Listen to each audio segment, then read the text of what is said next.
Weren't you Team Jacob? I just was team, that guy needs to get a life.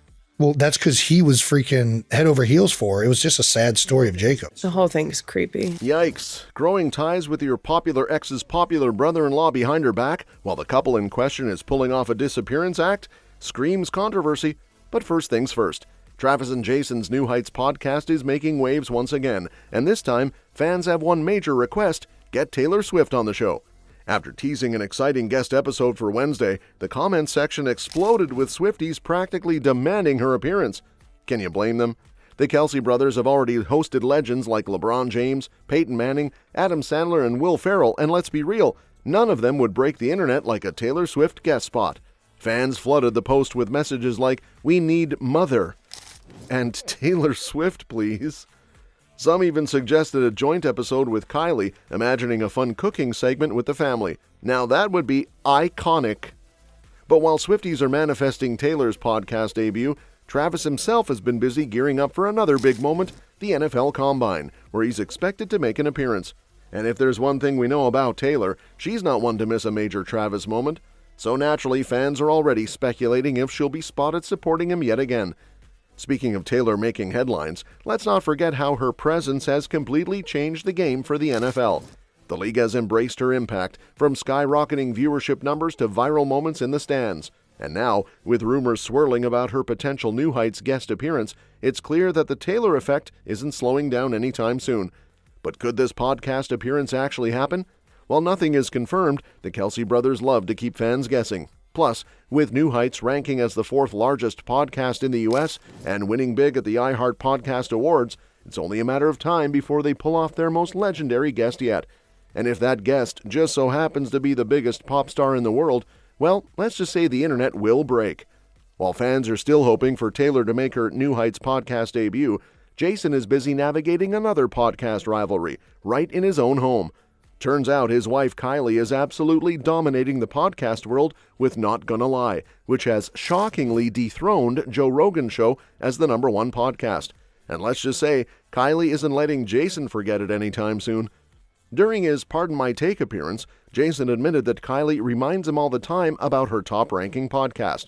But hey, he's taking it in stride, joking that all the success is going to the same account. Honestly, power couple energy. But while they're both thriving in the podcast world, Jason and Kylie are still figuring out how to balance it all, especially with baby number 4 on the way.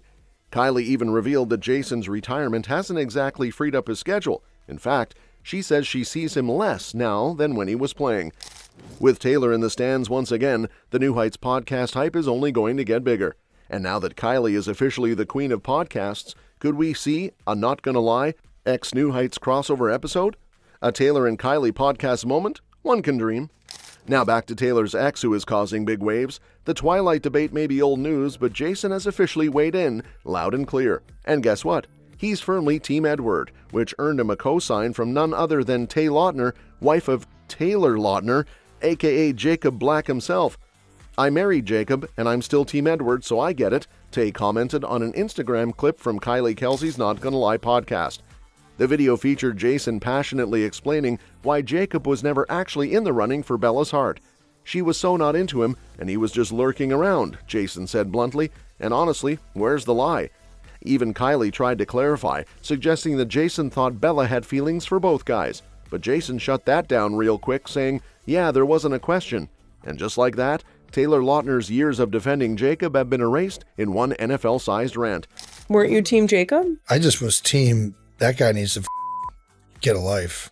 I had never seen the movies, so when I actually sat down to watch them, I thought it was going to be like this back and forth that she had. Jacob? She was so not into him, and he was just lurking around. I just felt bad for Jacob. I just remember there being Team Jacob, Team Edward thing happening. She was never into Jacob. She was into the other guy the whole time. So Edward. It's like... Yeah, and you thought that it was like an even split. Like she couldn't I was decide. like, oh, yeah, exactly. Well, that's because he was freaking head over heels for her. It was just a sad story of Jacob. Yeah, she was decided from the very beginning. There wasn't a question. Then he imprinted on their kid. The whole thing's creepy. Now let's take a moment to appreciate the unexpected but oddly perfect connection forming here. Taylor Lautner, famously the nicest guy among Taylor Swift's exes, is now casually vibing with Jason Kelce, who could very well become Taylor's actual brother-in-law someday. And this whole exchange just proves there are no hard feelings between the two Taylors. In fact, Lautner recently admitted he actually enjoyed rewatching Twilight with his wife, despite years of being roasted over Jacob's questionable decisions. With Jason, Kylie, and the Lautners now engaging in friendly podcast banter, maybe we're one step closer to Taylor herself making a New Heights cameo. Imagine the chaos if she weighed in on the Twilight drama. Swifties, manifest it. While Travis is still reeling from the Chiefs' brutal Super Bowl loss, Taylor is turning heartbreak into art, because of course she is. Reports now claim that Taylor's next album, set to drop by the end of 2025, will be deeply inspired by Kelce's struggles, their evolving relationship, and even her longtime bestie Blake Lively. And if that's not enough to get Swifties spiraling, a new tour is already in the works for 2026. A source spilled that Taylor was constantly writing behind the scenes during her Eras tour, and now she's ready to bring those ideas to life. Bosses at AEG have been told to prepare themselves for another tour, the insider revealed. So yes, we just wrapped Eras, but buckle up, she's about to do it again. Meanwhile, Kelce may have accidentally fueled these rumors himself. During a recent Pat McAfee show appearance, he casually mentioned, "I hear music everywhere," before quickly shutting himself up. Suspicious? It's almost like he's sitting on a vault track list. The timing of this album is interesting too, because Kelce's NFL future remains up in the air. With his worst statistical season behind him, the Chiefs reportedly want an answer about his retirement by March 14th. If he steps back, it could impact Taylor's entire release schedule. Will she be writing about losing a football legend or celebrating his new chapter?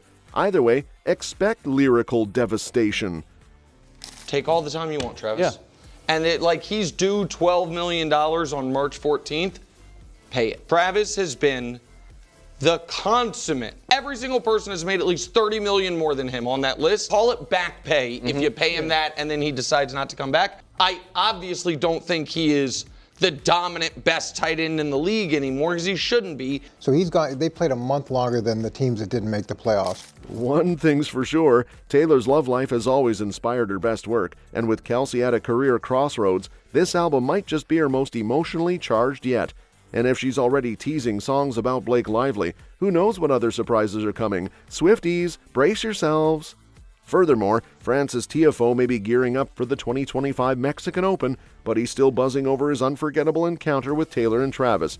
The tennis star, alongside his girlfriend Ian Broomfield, got a taste of NFL royalty when they attended a Chiefs game last November, and let's just say, the experience did not disappoint.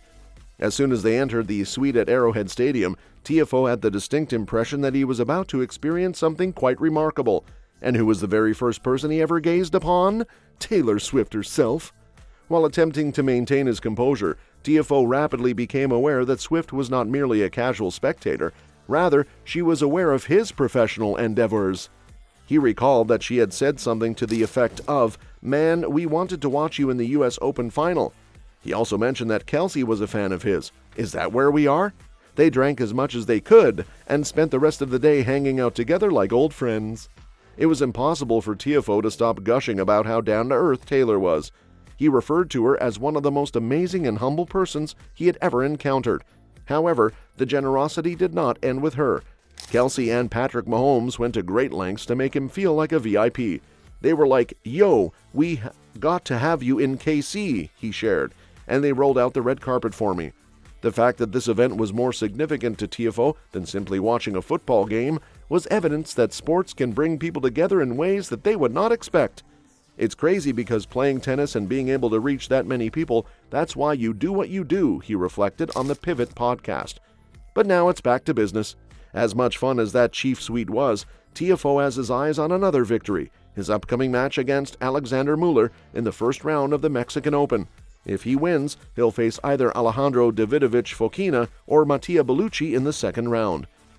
With the way things are going, don't be surprised if Kelce and Swift show up courtside one day. After all, it seems like they're already big fans. That's all for this video, folks. We'll see you next time.